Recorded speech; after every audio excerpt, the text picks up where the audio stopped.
Southern Sudan, 2008.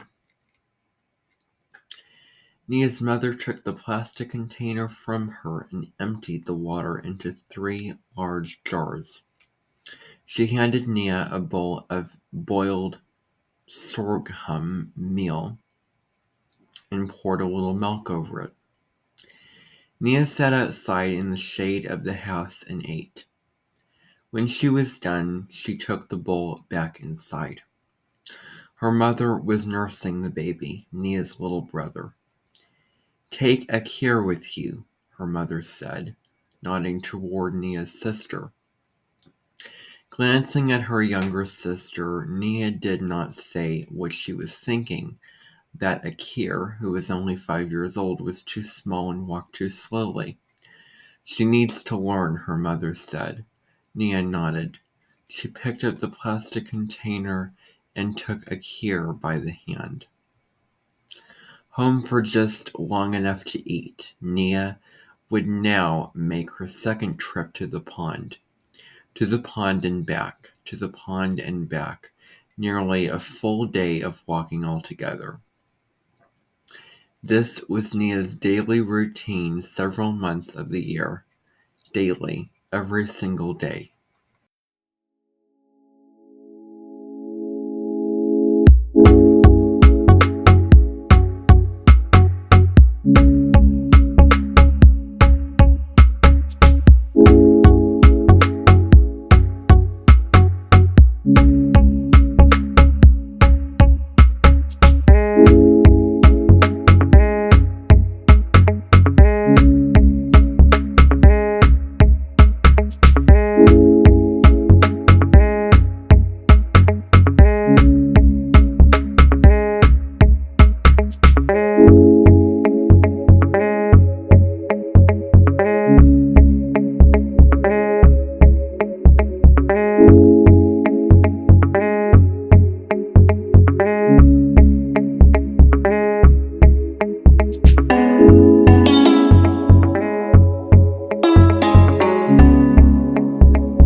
Southern Sudan, 1985.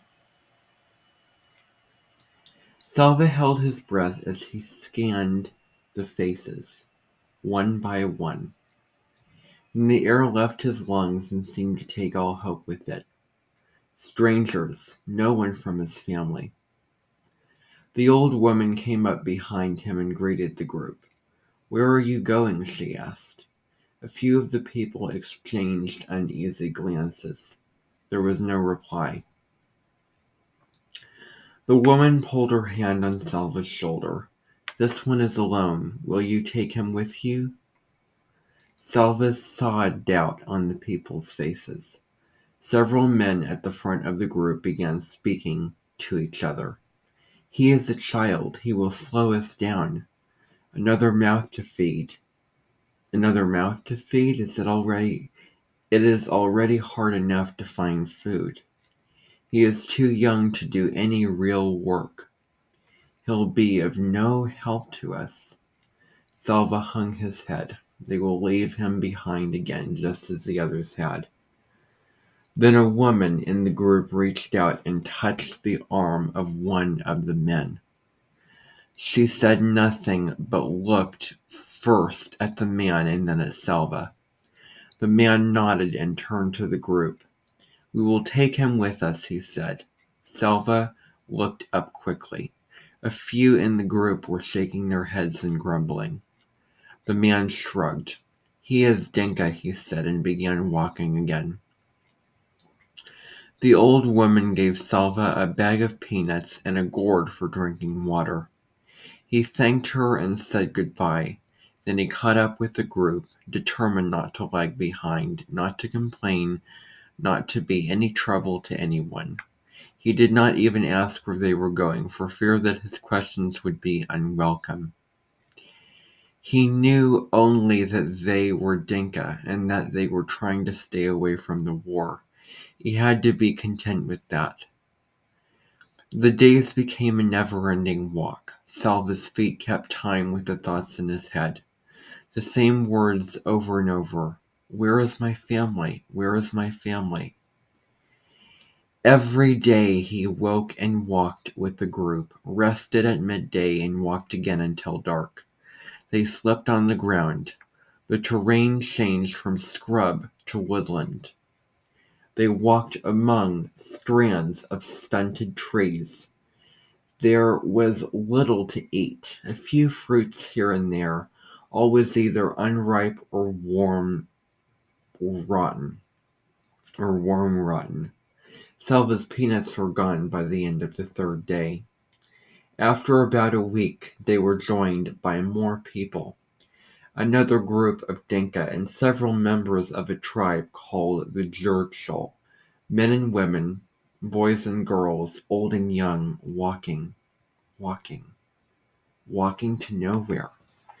Salva had never been so hungry. He stumbled along somehow, moving one foot ahead of the other, not noticing the ground he walked on, or the fence, the forest around him, or the light in the sky.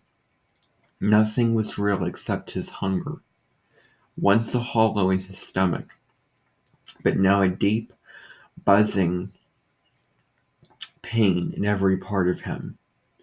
Usually he walked among the Dinka, but today, shuffling along in a daze, he found he had fallen a little behind. Walking next to him was a young man from the Jurchal. Selva didn't know how much about him, except that his name was Buksa. As they walked along, Buksa slowed down. Selva wondered sluggishly if they shouldn't try to keep up a bit better. Just then Buksa stopped walking.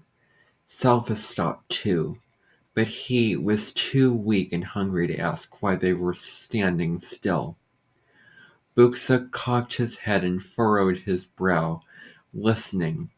They stood motionless for several moments. Selva could hear the noise of the rest of the group ahead of them, a few faint voices, birds calling somewhere in the trees. He strained his ears. What was it? Jet planes? Bombs? Was the gunfire getting closer, instead of farther away? Selva's fear began to grow until it was even stronger than his hunger. Then, ah! A slow smile spread over Buksa's face. There, you hear? Selva frowned and shook his head. Yes, there it is again. Come. Buksa began walking very quickly. Selva struggled to keep up.